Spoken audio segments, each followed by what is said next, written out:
Hi again everyone, let's see what we are going to create today. There are just templates and ideas that you can use.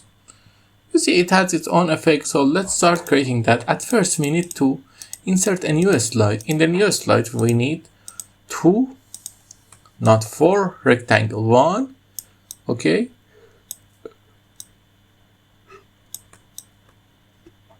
And by holding Ctrl and Shift create a copy of that.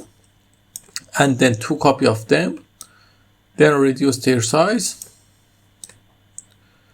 Okay, it's good. Now we select all of them and we go to shape format and set the shape outline to none. I'm going to make them color white and we are going to format the background and make it black.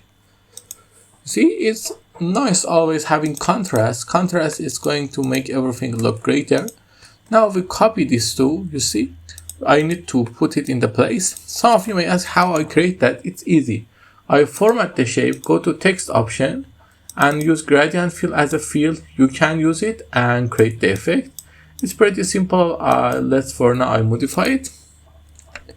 It's looking nice, but I'm going to use impact as a font, or this font is also good.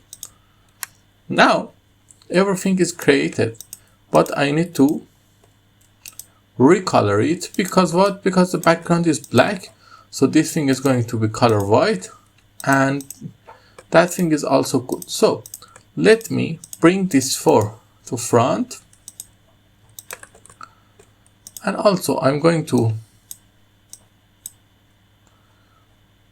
bring this to front.